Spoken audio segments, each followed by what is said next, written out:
Hello Aries, welcome to your reading. My name is Maria and this is a tarot intuitive story for you if you have Aries anywhere in your chart or you're a cross watcher. So we have a story today with 3 decks of cards, the Cosmic Creatures, the Zen Tarot and the Muse Tarot. And we start out your reading with these 2 energies, the Owl and the Postponement card. Telling me that you have been asking questions about why something hasn't arrived yet.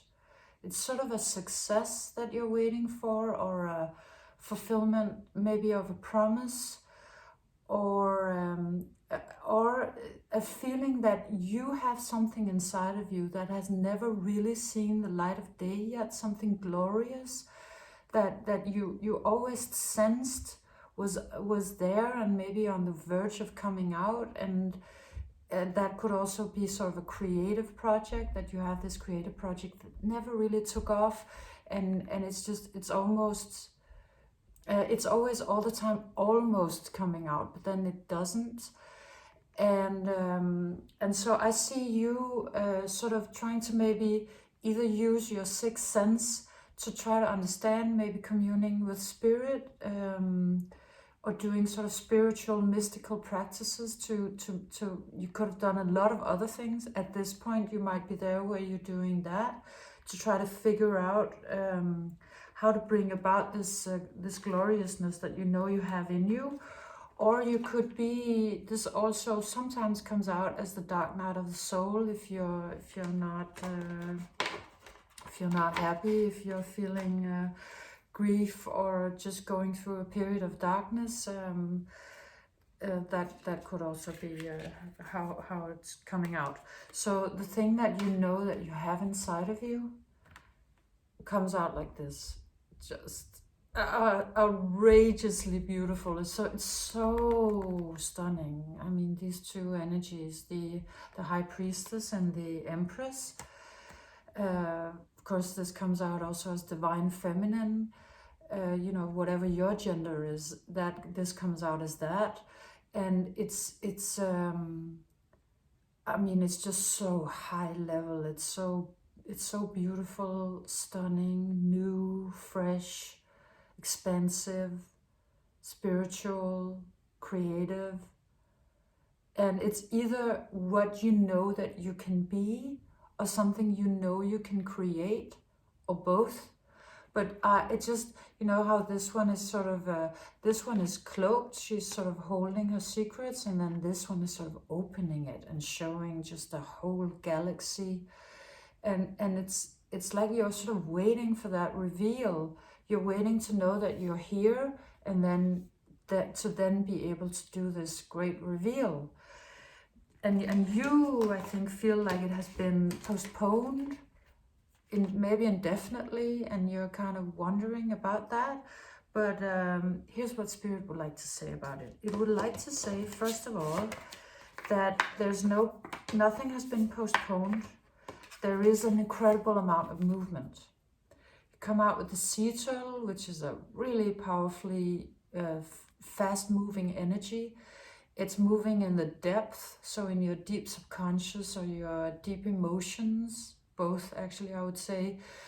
It comes out very determined, very focused. So there is a focused movement towards what it is that you want.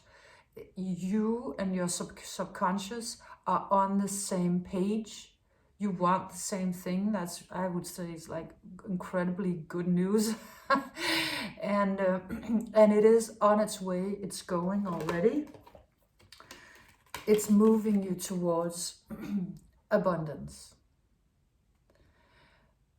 It's moving you towards excuse me, a wholeness, a wholeness where it wants to both integrate your. This one comes out as both masculine and feminine. So this one comes out as fully integrated, as the whole, as the human that is whole, and that has all of their sort of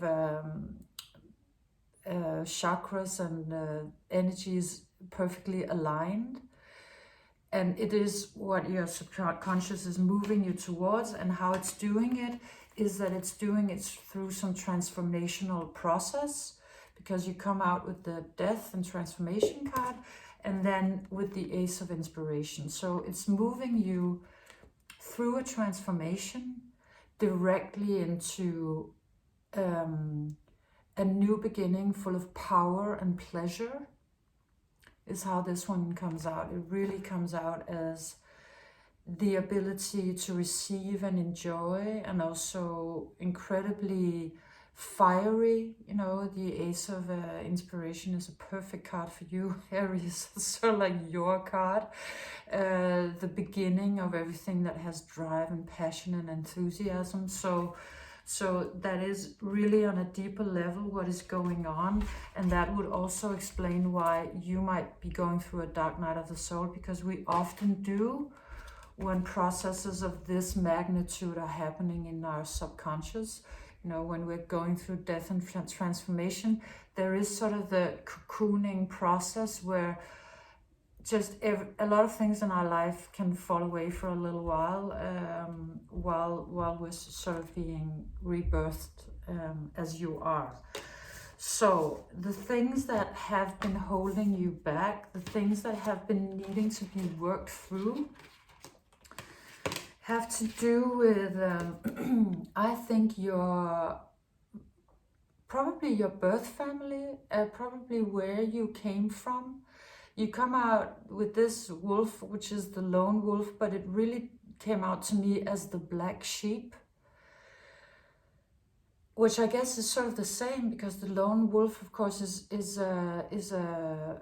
lost its pack, is pushed out of its pack, which also the black sheep is, and so you have a backstory of pain, maybe betrayal, loss, that you know, that is just some difficult emotions that have been needing to be worked through. And you also come out with the guilt card, which looks to me, if you see these skeleton hands that are kind of grabbing at her head, so it comes out very much as old skeletons. Just you know, your family could have, actually, that's really how it comes out. Yes, I'm realizing this now. Your family might have known that you were this, that you came into this world full of magic, like incredible magic, incredible potential. Like you came into this world like Harry Potter. And that was difficult for them to deal with. You know, they didn't like it because maybe it reminded them of their own smallness, or it made them realize that they were, well, how it's coming out is like it's coming out that they were sort of your sidekicks. You were the actual star, and that was not to their liking. So they just made you feel guilty about your magic. They made you feel bad about it. They and this would have been probably very subconscious, that you sort of very early in life you could have learned to just not show it, because it made everybody else uncomfortable to see your glory.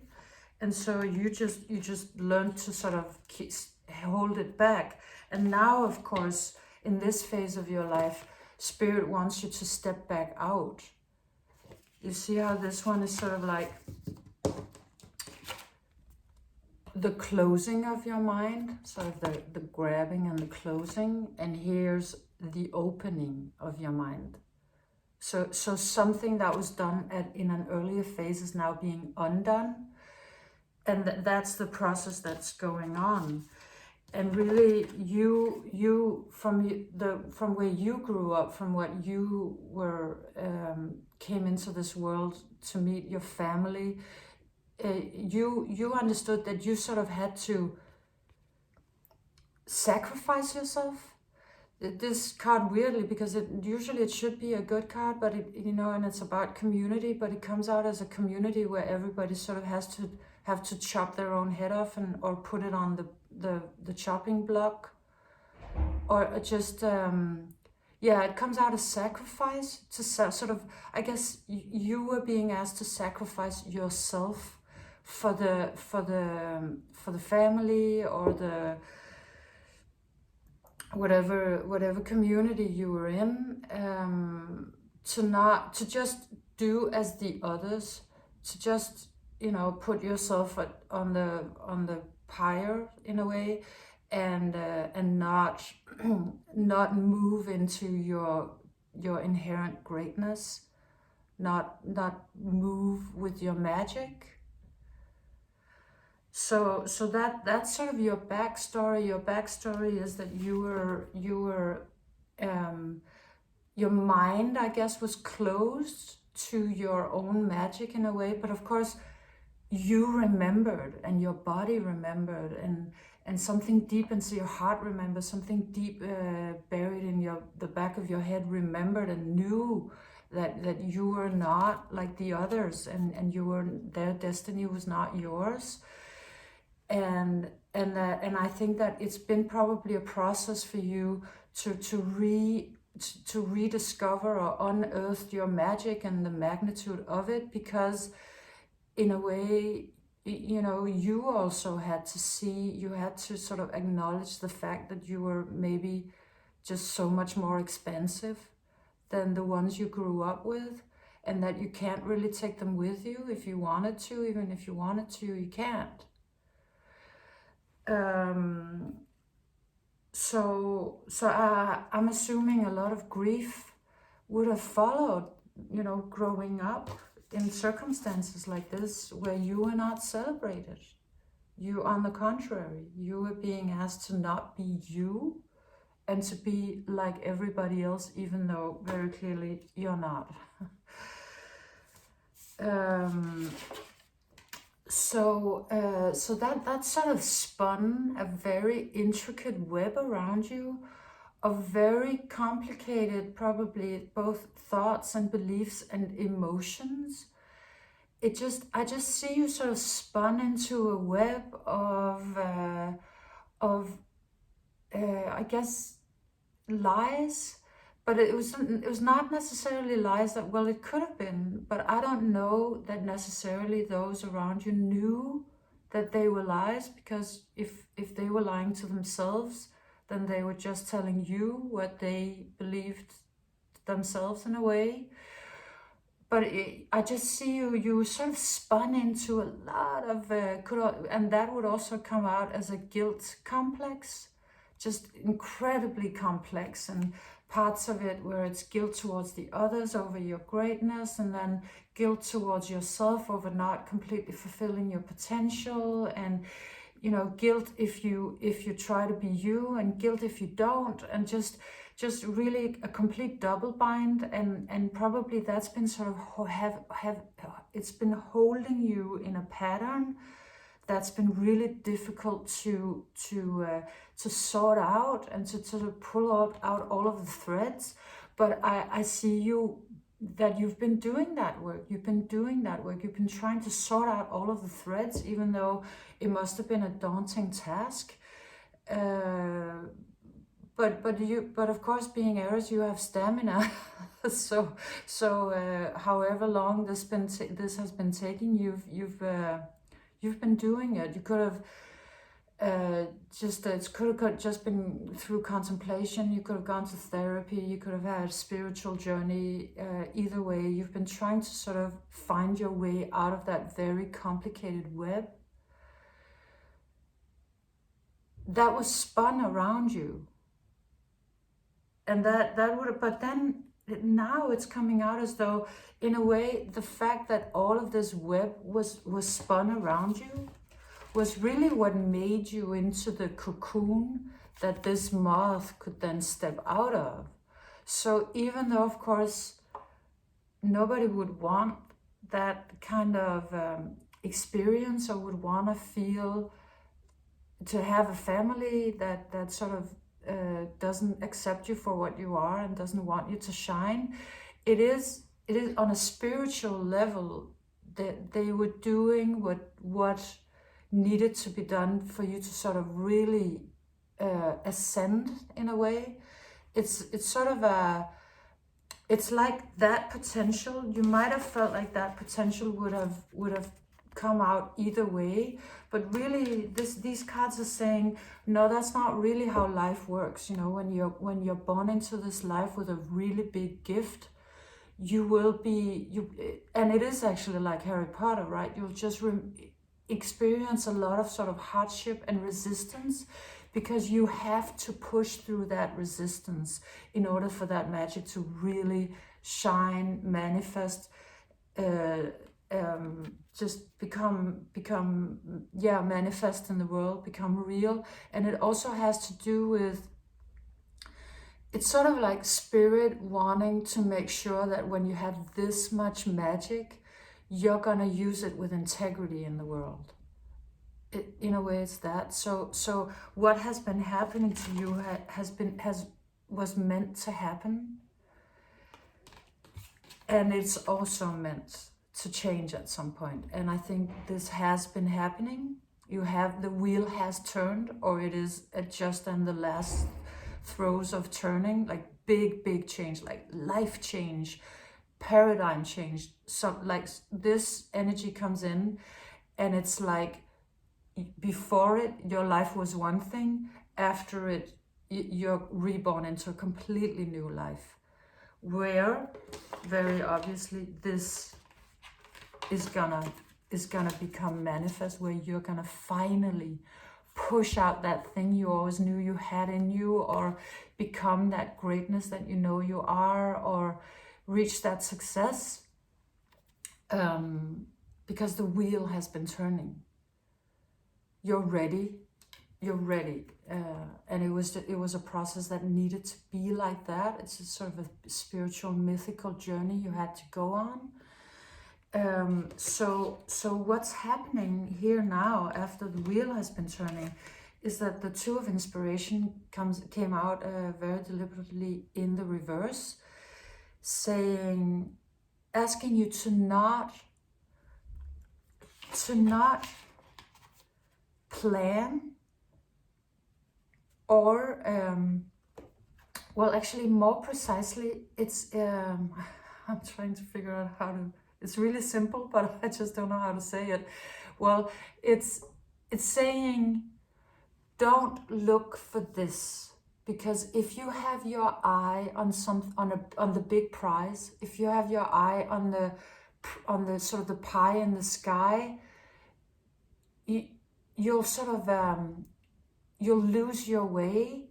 Well, I'm gonna try to explain it with this one. You come out with the panda, which is, you had this in an earlier reading, and it came out very much like being sort of thrown back into the body. This comes out as so bodily, so earthy, so much about the physical body. So what this one wants to say is, don't be in the paradigm of looking for your great potential, of looking for that big thing, looking for the big magic arriving, or the big hand, coming down through the sky. Your body is the answer. Through your body, this will come, right? So your body knows, your body will show you the way. It's so, yeah. So it's reminding me of this Osho anecdote that's about two people walking in the woods, a mystic and a philosopher, and a lightning sort of flashes through the sky, and the philosopher is looking up and saying, "Oh, what's that? What's a lightning? What's that all about?" And the mystic was looking down and saw the path, and then knew where to go. So that's coming up to tell you, look down, don't look up. Look into your body, because that's where the answers are. So this one comes out as, well, the body holding the key. It also comes out a little bit as could be eating habits. It's, because this one is eating, so it could be about something very practical like that, or breathing, or just something about your physical body will open up the door into this. It's like it'll part the curtain, so that this completely great thing can come out. So it's really about staying in the very, very, well, just the simple present things, and that will cause the integration that you need. That will make the whole thing come together. So, and this thing about your body, it comes out as come out with the 5 of inspiration, which looks to me like it's like a mirror you don't want to look in. So the message here is love your body. Love your body. That's the key. Loving your body will open your magic like you would not believe. Like, it's just, that's gonna be the key, and it's gonna open into everything you could have ever longed for and more. So really love your body. It's not necessary. It's not about what it's looking like. It's not about necessarily even what your. It's about doing it with love. That's what I want to say. Whatever you're doing with your body, do it with love. Befriend it. Let it become a mirror that you like to look at. And it's not about the fit, like what it looks like. It's about you loving it either way, or just building a friendship with it. Doing affirmations maybe. Because your body holds the key, and it's really just, look at this pen, it's just waiting to be loved. It's kind of like that. And then all of this will arrive. So that's really the only hold up at this moment, is just love your body. That's gonna open it, all of it. Yeah. Really beautiful message. So yes, so this was your message, Aries. I hope you got something out of it, and if you did, please like, subscribe, share, comment, all of that. And thank you for being here, and come back again soon. Bye, Aries.